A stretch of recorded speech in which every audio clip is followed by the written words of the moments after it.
nuevamente.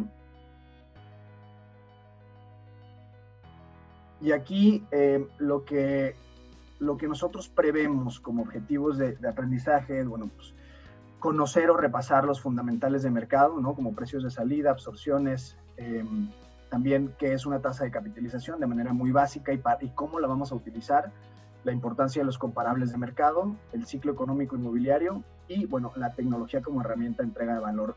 Que eso es un poquito de lo que les quiero hablar al final, retomar el tema de Sila, por qué estamos acá y cómo la pueden utilizar ustedes para que tengan procesos más eficientes, ¿no? Para todo esto que hemos venido señalando. Si son brokers, si son inversionistas, si son desarrolladores, cómo puede servir justo Sila para ustedes. Entonces, esto es lo que nosotros pretendemos que se quede.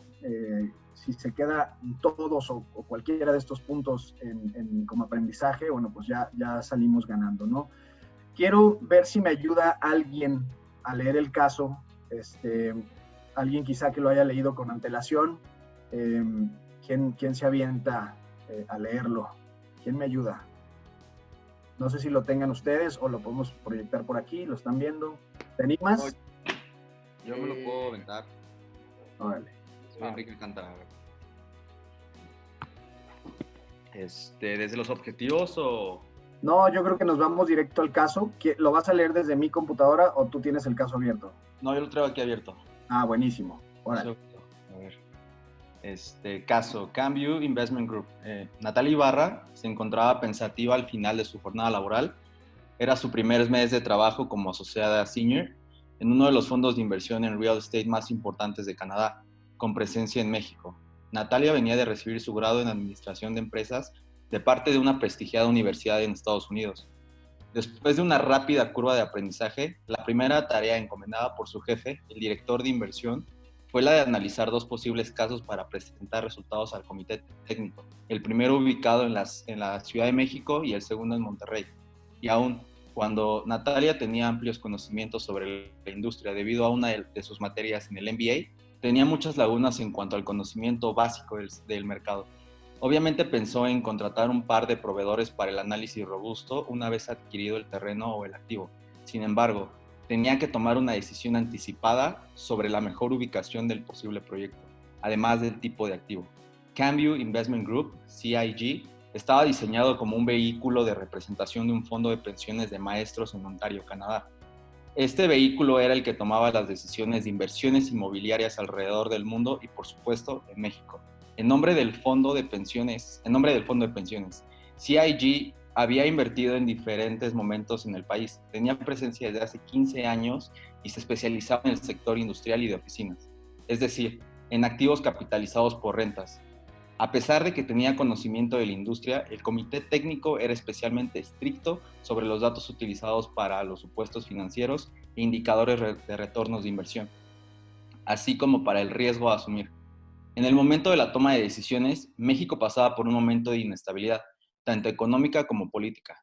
La anterior situación era auspiciada por diferentes sectores, entre ellos el auge del COVID-19, una desaceleración económica, tanto internacional como local, la negociación de un nuevo tratado arancelario con Estados Unidos, una guerra comercial entre este último y China, además de que, a nivel político, las decisiones del gobierno en turno habían tenido repercusiones con grupos privados importantes.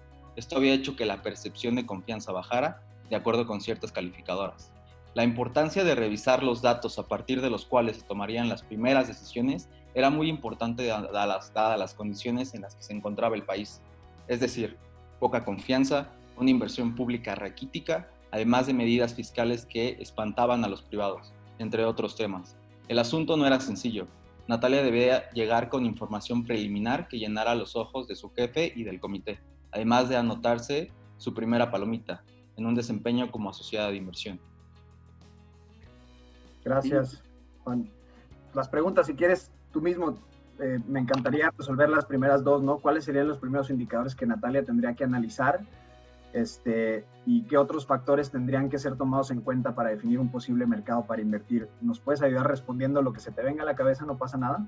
Claro, los primeros indicadores yo creo que tendría que analizar sería más o menos el PIB, tendría que investigar más o menos el mercado en general, indicadores como el PIB, también cómo están indicadores de consumo, qué más podría ser, probablemente ya en un fondo más de mercado de real estate, podría ser la tasa de ocupación de las dos localidades, un poco también cómo está la tasa de capitalización o cap rate en cuanto a las últimas transacciones. Creo que lo habías más o menos explicado en los previos sesiones. También un poco cuánto está la renta promedio histórica, y pues yo creo que también igual cómo estaría la relación de cap rate con algún bono, no sé, a 10 años, probablemente a 30, si es un proyecto que más o menos se tiene a largo plazo. Y en la segunda, factores para el mercado, un poco del contexto geopolítico, ¿no? Como la reestructuración o la reconfiguración del sector con China y Estados Unidos, cómo va a estar, cómo se prevé que esté en los próximos años, y pues tanto la situación del COVID en los próximos meses. Buenísimo. Te agradezco mucho. Y la tercera, pues yo la voy a responder muy rápido, es ¿cuál es la importancia de revisar minuciosamente los datos actualmente? Obviamente, este caso, cualquier parecido con la realidad, obviamente es mera coincidencia, pero esto pasa en México. Es decir, hay fondos de inversión importantísimos que empiezan a bajar dinero, a capitalizar ciertos productos, y evidentemente, si no tienen información actualizada, tanto como macroeconómica, es decir, PIB, inflación, etcétera, tasas de interés, y de manera micro, es decir, qué está sucediendo con los fundamentales de mercado en diferentes sectores, ¿no? Con Guadalajara, Monterrey, Ciudad de México o algunos otros, pues es difícil que bajen dinero, ¿no? Es decir, es difícil que los capitales internacionales entren a invertir cuando el panorama es muy opaco, ¿no? Entonces, justamente de lo que se trata todo este asunto y todo este juego es de transparentar el sector inmobiliario. ¿Para qué? Para que todos podamos tener de entrada y lo más básico, proyectos. Eso va a generar empleo y, por supuesto, pues vamos a hacer una industria más institucional, ¿no? Aún y cuando no coticemos en los mercados de capitales, bueno, vamos a tener estructuras mucho más robustas para poder competir con estos grandes fondos. Esto sucede, esto es real. O sea, hay fondos invirtiendo grandes cantidades de dinero en México. Entonces, particularmente en real estate. Si ya todos tienen su plantilla, ahora sí me gustaría entrarle al caso, ¿no? Me gustaría entrarle a lo que vamos a resolver. Entonces, como estábamos platicando, vamos a tener que tomar una decisión sobre un terreno, ¿no? El terreno A, que está ubicado en Reforma, o el terreno B, que está ubicado en Margain Gómez Morín. ¿Dónde es Margain Gómez Morín? Bueno, para los que son de Monterrey, es uno de los submercados más importantes a nivel corporativo, es decir, oficinas. Puede parecerse muchísimo a lo que sucede en Punto Sao Paulo, en Guadalajara quizá, ¿no? O en Andares. Entonces son básicamente zonas similares, ¿no? Guardando toda proporción. La superficie del terreno en ambos casos es de 1,500 metros cuadrados. En el terreno A, el que está ubicado en Reforma, nos están vendiendo el terreno, imagínense un broker, nos está vendiendo el terreno en $8,750,000. Para el caso del terreno B, $6,350,000. Ese es cuando hablamos y les decimos, oye, ¿cuánto tienes tu terreno? Este es el precio que nos dan. Consultando nosotros, si nos ponemos en el lugar de Natalia, consultando dijimos, oye, pues aquí el uso de suelo nos da para construir un edificio de 15,000 metros cuadrados de área bruta rentable. Y recordando un poco lo que es área bruta rentable, dejando el área de construcción, es todo aquello que nos va a generar flujos futuros de renta, ¿vale? Eso es con lo que vamos a contar. Entonces tenemos un total de 15,000 metros cuadrados de área bruta rentable, es decir, que podríamos explotar potencialmente. Un margen operativo de 85%, esto es un poquito de lo que alguien preguntaba, no recuerdo exactamente quién. En oficinas esto está muy apegado, ¿no? Podemos mandarles la presentación que hacía Alejandro para que tengan un poquito los márgenes generalizados ¿no? En los mercados más importantes, tanto para industrial como para retail. Alejandro, en la presentación anterior, que creo que ya la tienen todos, ahí hablaba un poquito de los márgenes. Nuevamente, esto es una generalidad. Hay proyectos que van a dejar más o menos de acuerdo al uso de suelo que tengan también, ¿no? Al área libre y demás, pero bueno, esta es la generalidad. ¿Qué necesitamos como inputs, ¿no? Necesitamos tasas de disponibilidad, que era un poco lo que hablaba Juan, precios de mercado, comparables de renta para ver cómo vamos a evaluar justamente el terreno. Vamos a ver cómo es la proporción costo de terreno, valor de proyecto, es decir, cuánto vale el terreno relacionado con el valor del proyecto en su totalidad, ¿no? Entonces, para Ciudad de México normalmente el costo de la tierra es más alto, por lo tanto la proporción es mayor. Para Monterrey, Guadalajara y otras ciudades, quizá esta proporción disminuye un poco, ¿no? Lo que vamos a presentar es un supuesto, esos supuestos los hemos tomado por la experiencia que hemos tenido, ¿no? Y un cap rate comparable. Todo esto lo vamos a ir sacando de la plataforma. Yo les pediría que tengan la plantilla lista y nos vamos yendo, ¿no? Primero, tasa de disponibilidad para ambos mercados.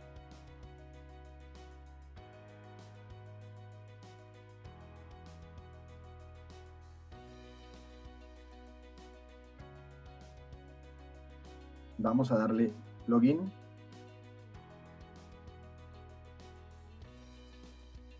Alejo, ¿me vas ayudando tú nada más mencionándome lo que necesitamos sacar, por favor?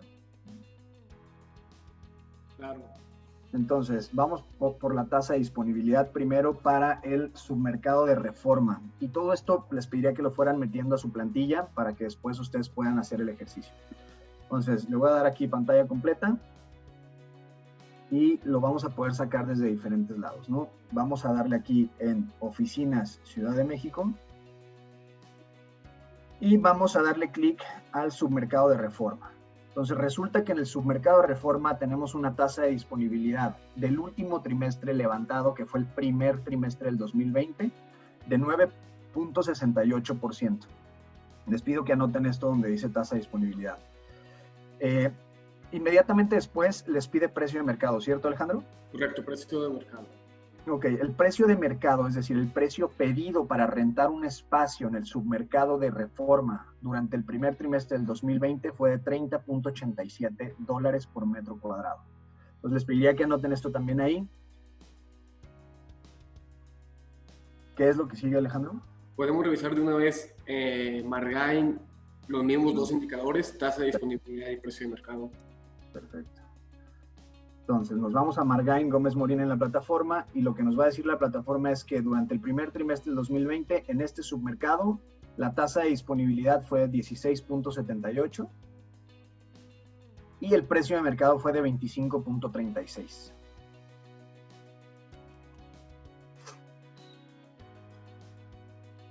Perfecto.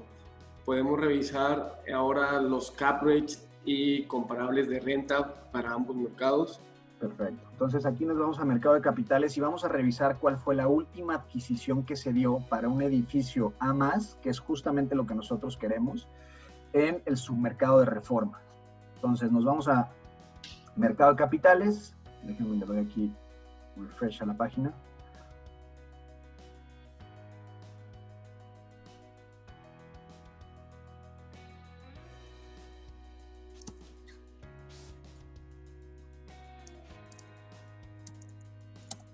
Cargue un poco.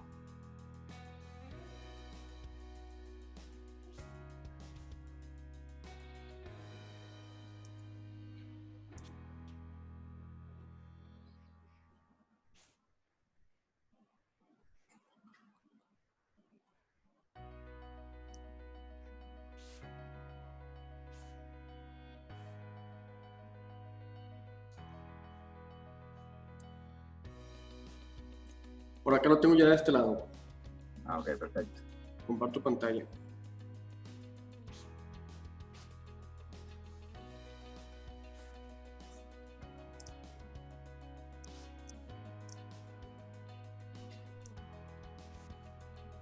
Y justo estoy filtrando aquí en la plataforma los comparables de oficinas y el más reciente que tenemos es este corporativo Reforma Diana y entrando a la transacción en específico, podemos ver que es una transacción en el corredor Reforma, es de un corporativo clase A+, y estaba ocupada al 87.59% a la fecha de la transacción, es decir, estaba estabilizada, se vendió el 100% de la propiedad y tuvo un CAP de 6.45%. Adelante, Jaycee. Perfecto. Entonces, anotemos ese 6.45 como comparable, ¿no?, de la transacción. Y para el caso de Monterrey les pide que tengamos un comparable 55 puntos base arriba del de Ciudad de México. Entonces, eso resulta un 7%. Oficinas, Rafa. Oficinas, es un edificio de oficinas. En ambos casos.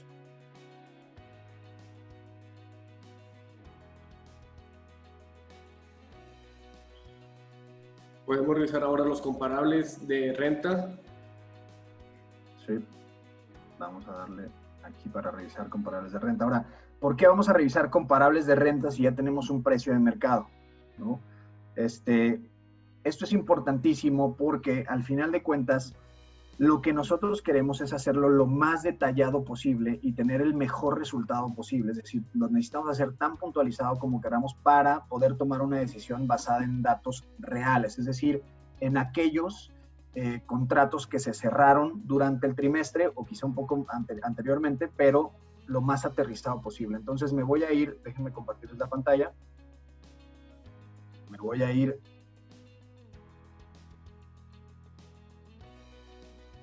a bajar estos comparables, ¿no? Entonces, ¿qué quieren ustedes? ¿Quieren saber transacciones de renta para oficinas en el submercado de Reforma? Entonces, nos vamos aquí a una búsqueda avanzada en la plataforma. Vamos a tener transacciones de alquiler o de renta. Le vamos a dar clic a oficinas. Nos vamos a ir a mercado. Oye, yo lo quiero en oficinas Ciudad de México. Y lo voy a querer en el submercado de Reforma.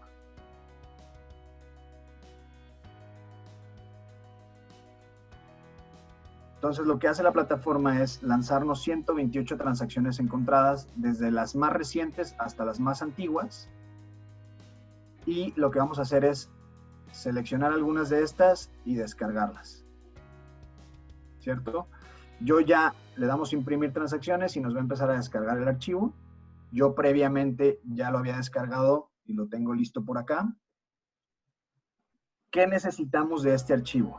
Necesitamos tener un promedio de las transacciones cerradas, ¿no? Como pueden ver, algunas de estas se cerraron por arriba del precio promedio pedido y la mayoría se cerraron por abajo. ¿Cuánto por abajo se cerraron? Un 11.73%. Entonces, les voy a pedir que este 11.73% lo pongan justamente donde dice comparables de renta. De Reforma, ¿no? De Reforma, exactamente. Y vamos a hacer exactamente lo mismo con Monterrey, ¿no? Ya lo tenía preparado aquí un poquito para darle mayor cauce y eficiencia a esto. Entonces, en el caso de Monterrey, las transacciones de renta se están cerrando 14, casi un 15% por abajo de lo que el broker está pidiendo. Es decir, si ustedes hablan y dicen, oye, ¿cuánto me rentas este espacio? Se está rentando en 25.36, pero realmente se están cerrando en contrato 14.93% abajo. Esto es importantísimo porque entonces, pues, si esto lo multiplicas por 12 meses, entonces el número se incrementa y es básicamente una tasa de retorno, ¿no? Entonces, realmente a lo que se están cerrando los contratos es casi 15% por debajo del precio de mercado, ¿no? Ahora sí, creo que ya tenemos todo para correr el ejercicio, si no me equivoco. Sí, tenemos correcto. Tasa de disponibilidad 9.69, precio de mercado 30.87, cap comparable 6.45 y el comparable en rentas 11.73. Es decir, están 11.73 por debajo del precio de mercado. Ya tenemos para el caso de Monterrey la tasa de disponibilidad del 17%, precio de mercado del 25.36, CAP comparable el 7 y el comparable de rentas cerradas 15% por debajo del precio del mercado. Ahora sí, yo les quiero pedir que intentemos hacer el ejercicio. ¿A qué tenemos que llegar? Tenemos que llegar a saber el valor de este terreno, ¿no? Para el caso del submercado Reforma, para el caso del submercado Margain Gómez Morín. Y una vez que tengamos el valor del terreno, entonces vamos a decidir si el precio es correcto o no es correcto y por cuál vamos a tomar la decisión de irnos, ¿no? Entonces yo les pido, vamos a dar un espacio justamente para que traten de resolverlo, no sé, 5 o 10 minutos, Ana, ¿cierto? Entonces yo les pediría que aquí fueran haciendo, ya con los inputs que tienen acá arriba y que acabamos de dar, pueden resolver cada uno de estas líneas y llegar a esta conclusión, al valor del terreno, es lo que nos importa. Entonces voy a dejar 5 minutos, vamos a dejar 5 minutos a que traten de resolver el ejercicio. Por supuesto lo vamos a resolver nosotros al final, pero me encantaría que intentaran resolverlo en la medida de lo posible.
¿Cómo vamos en tiempo, Ana? Han pasado 4 minutos. Podemos dar 10. los que vayan resolviendo, si quieren, vayan poniendo listo ahí en el chat para saber más o menos cuántos van y poder medir el tiempo. ¿Les parece bien?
Venga, pues están a 1 minuto de entrar con el comité técnico de CamView, señores.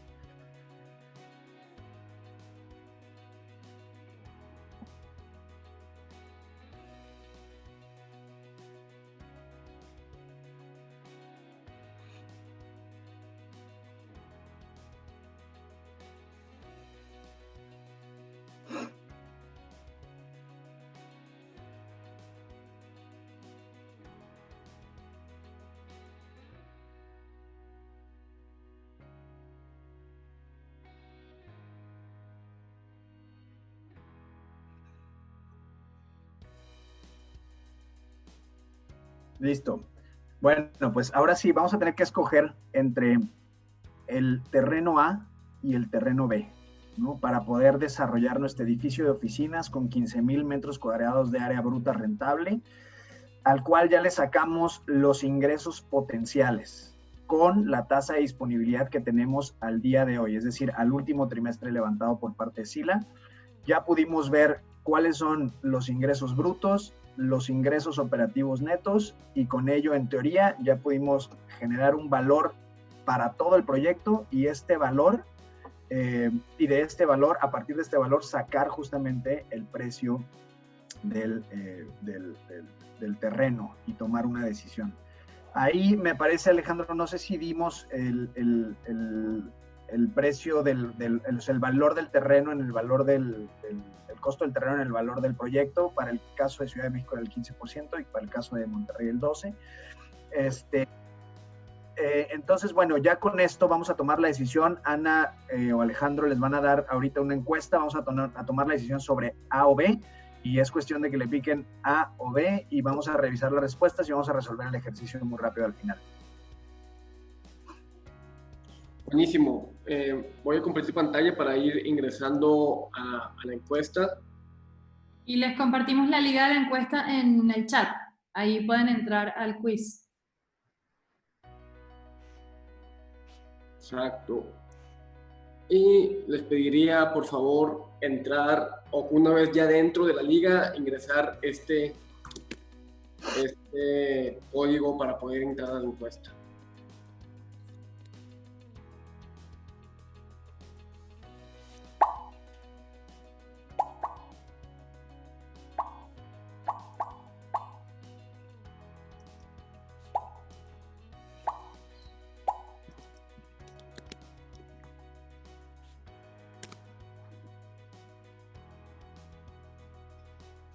Vamos a dar un par de minutos para que puedan registrarse.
Y bueno, iniciamos.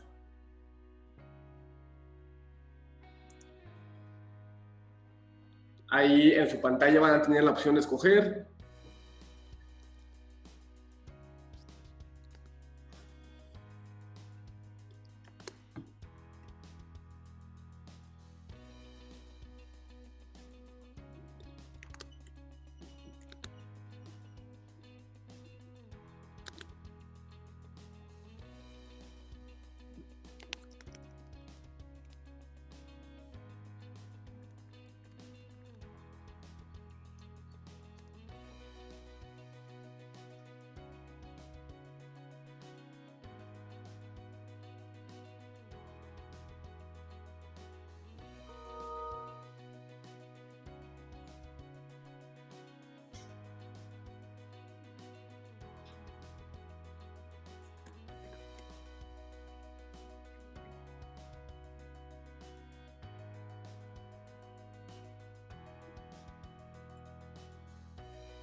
Sí, correcto. Solo teníamos que escoger entre el terreno A o el terreno B.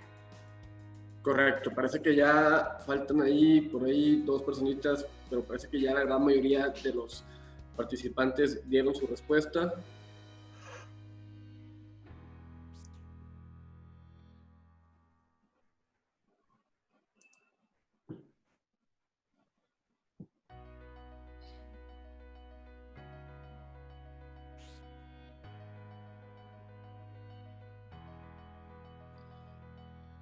y al parecer la gran mayoría, o si no es que todos, contestaron con un 100% de precisión, contestaron la respuesta correcta.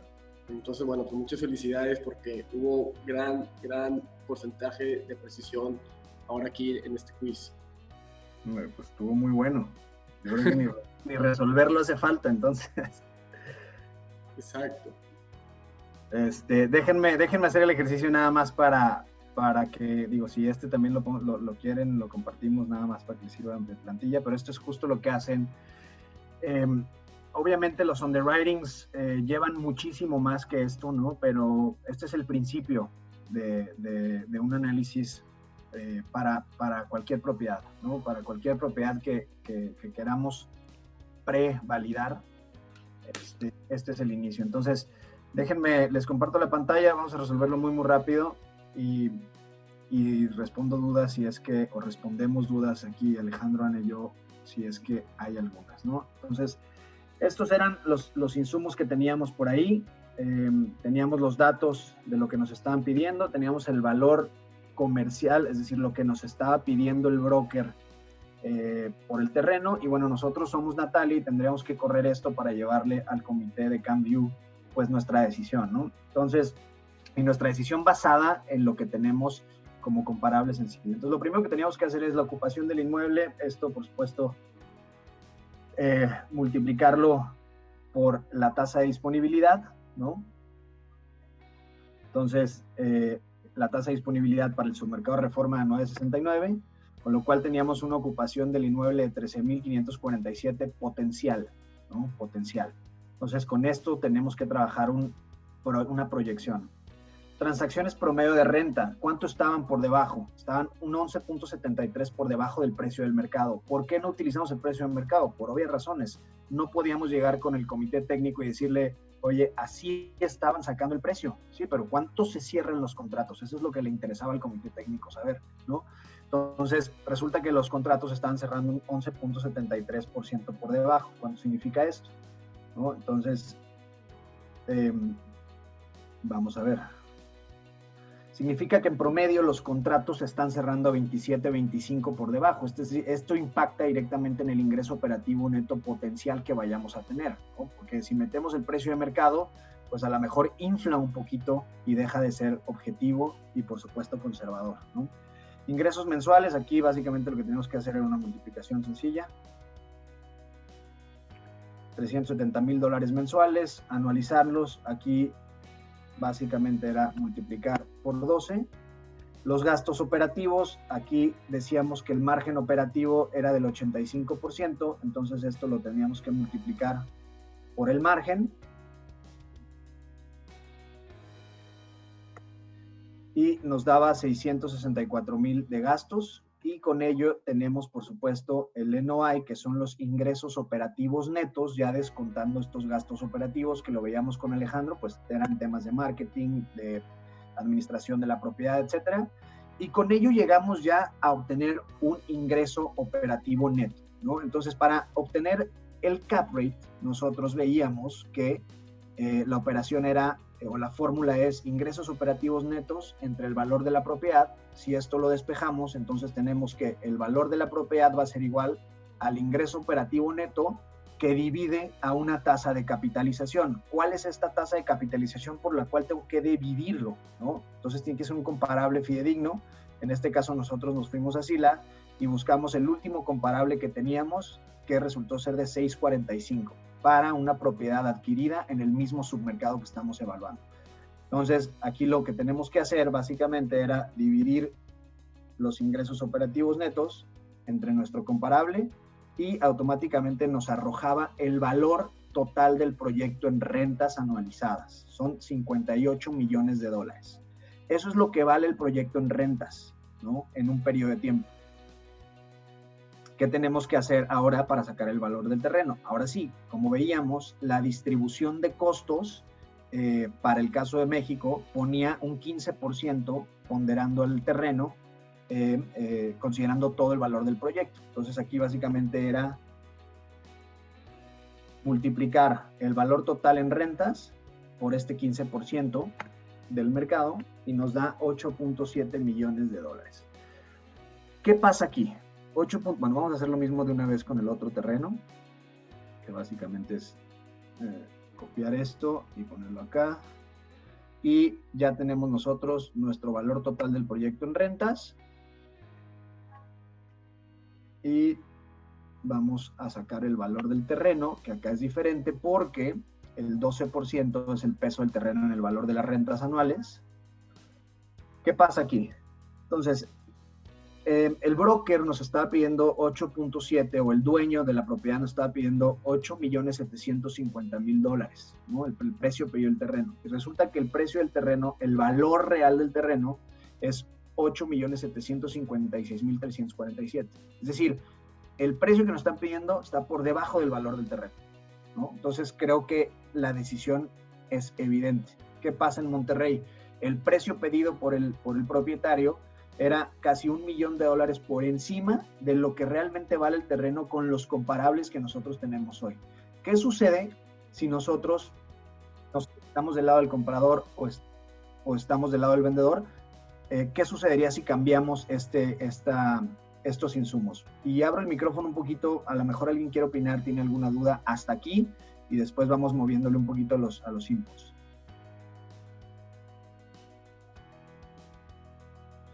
Yo, Luis Ignacio Hernández.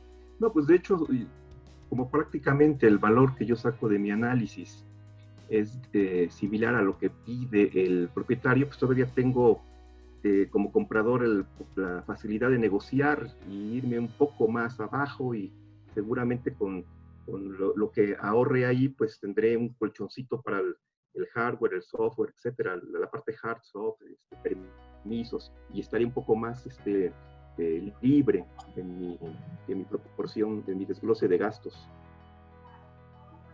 Correcto, Ignacio. Perfecto, perfecto. ¿Alguien más que quiera participar sobre esto? Yo tengo una duda. Aquí estamos viendo el valor del proyecto en rentas y eso equivale más o menos a 15 años, a un ingreso de 15 años de rentas. Sin duda, bueno, pues yo creo que en el transcurso del tiempo, pues esto ya no va a ser un proyecto A más, ¿no? O sea, pensemos en 10 años, pues esto ya no va a ser un proyecto que va a estar generando una renta de $27. Yo creo que muy probablemente, pues, esta renta vaya a bajar, ¿no? Por el tiempo del proyecto, ¿no? O por el tiempo del edificio, digamos. Pues mira, yo aquí, Pepe, entiendo el punto perfectamente. Lo que normalmente sucede, ¿no?, en propiedades inmobiliarias es que vamos aumentando, es decir, vamos escalando la renta conforme pasa el tiempo. Esa es la idea, ¿no? Un poquito, y eso es a lo que nosotros le llamamos plusvalía, ¿no? Es decir, ¿cómo gana plusvalía? Porque vamos aumentando el valor de las rentas en el tiempo. ¿Cómo? Pues con la escalación de precios que normalmente se hace a temas de inflación, ¿no? Hay un término que se llama lease spread, que se utiliza para conocer qué tanto puedo cobrar más por encima de la inflación, ¿no? Entonces, evidentemente, el espacio se empieza a deteriorar, sin duda. Hay que calcular en la corrida financiera el CAPEX, que son estos gastos de capital o capital expenditures para darle mejoras al edificio y no deje de ser un edificio A más en el transcurso del holding period o del periodo de retenimiento de la propiedad. Sí, adelante. No, de acuerdo, estoy escuchando, perfecto, sí. Entonces, sí, evidentemente entiendo el punto. Sin embargo, lo que tratamos y lo que normalmente sucede con este tipo de propiedades es que se tasa una escalación de precios por año, ¿no? Con contratos que van de 5 a 10. Entonces, esa es la idea, ¿no? Justamente en las propiedades inmobiliarias lo que tratamos de hacer es que cada año nos paguen un mayor porcentaje de rentas. Entonces, a diferencia de lo que tú dices, esto a lo mejor puede suceder quizá con un tema residencial, ¿no? Pero con un tema comercial lo que pretendemos, que no siempre sucede, estoy de acuerdo contigo, es que incrementemos las rentas en el tiempo, ¿no? Entonces esto genera un mayor valor y, bueno, al final de cuentas podemos negociar la desinversión, ¿no?, o la disposición del activo mejor, y esto nos va a ayudar evidentemente a tener una mejor vida, ¿no?, al final del periodo. Perfecto, muy claro. Muchas gracias, José Carlos. ¿Alguien más quiere opinar sobre esto? Aquí solo voy a hacer una aclaración. Nos mostraba el 100% de las respuestas correctas, sin embargo, creo que por ahí hubo un error. Estoy viendo, hubo 70 personas que contestaron aquí la encuesta, de las cuales el 64% escogió el terreno en Reforma y el restante escogió el otro terreno. Okay. Buenísimo, pues yo creo que con esta precisión yo les diría, no hay un dato correcto, ¿no? Va a depender mucho de los insumos. En este caso era evidente que nos estaban pidiendo más por el terreno de lo que valía. Entonces yo como Natalia hubiera llegado al comité y le hubiera dicho, oye, con los insumos que tenemos que hoy son de adquisiciones reales, mi sugerencia es que nos vayamos por el terreno A, ¿no? ¿Por qué? Porque vamos a tener mejores ingresos y el terreno está en precio de mercado.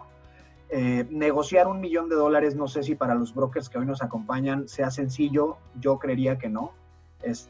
Entonces, creo que hoy la respuesta es hacia el terreno de Reforma. Ahora, todo esto va a depender de los insumos que tengamos. ¿Qué va a pasar rápido? Y con esto termino, porque ya se nos acabó el tiempo. ¿Qué pasa si yo, en lugar del 11.73 o del 6.45, le subo al 10? Automáticamente, mi decisión va a ser otra, ¿no? Va a cambiar evidentemente el valor del terreno. ¿Por qué? Porque tenemos un CAP comparable, pues que lo sacamos quizá de la información que tenemos histórica, o bien de la experiencia que nosotros traemos, ¿no? Que los CAPs andan entre el 8 y el 10, pues métele el 10. Ah, bueno, pues entonces ya no nos da, ¿no? Vamos a desechar una oportunidad que quizá valga la pena, ¿no? Y esta oportunidad, fíjense, nos puede costar casi $3 millones. Entonces, ¿están dispuestos ustedes a tener insumos de baja calidad? Yo creería que no, ¿no? En ningún caso. Entonces nos vamos al 6.45 que teníamos y automáticamente la oportunidad del terreno cambia, ¿no? Lo mismo pasa con los precios de mercado. O sea, acá yo le subo al 30, a lo mejor nos va mejor, ¿no? Pues sí, pero a lo mejor ya estás un millón arriba, ¿no? ¿Y qué tal si el propietario te dice, oye, espérame, pues más bien hay que subirle el precio o hay que bajárselo tantito? Entonces va a depender muchísimo de cómo tengamos o cómo planteemos nosotros los inputs, ¿no? en nuestro proyecto. Entonces, esa es un poquito la idea con esto. Me encantaría, si lo necesitan, se lo pueden mandar, y esto es lo básico que se genera y que se hacen. Normalmente muchos de los fondos les llegan 40, 50 proyectos de manera mensual o semestral. Esto es lo primero que hacen, ¿no? En términos de terrenos, y muchas de las personas que hoy nos acompañan tienen experiencia en esto, no me dejarán mentir. Esto es lo primero que se hace, ¿no? Vamos a ver si jala o no jala, y para eso necesito comparables, ¿no? Déjenme ver aquí rápidamente las...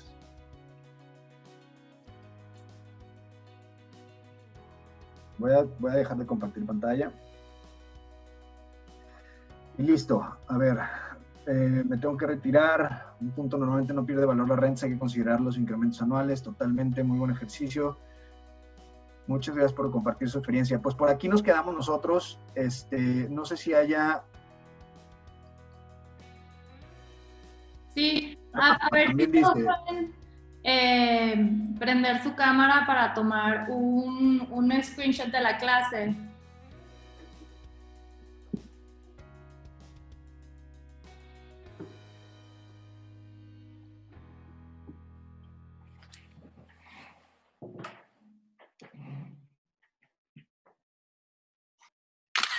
Ahorita les voy a decir quiénes fueron los ganadores del quiz.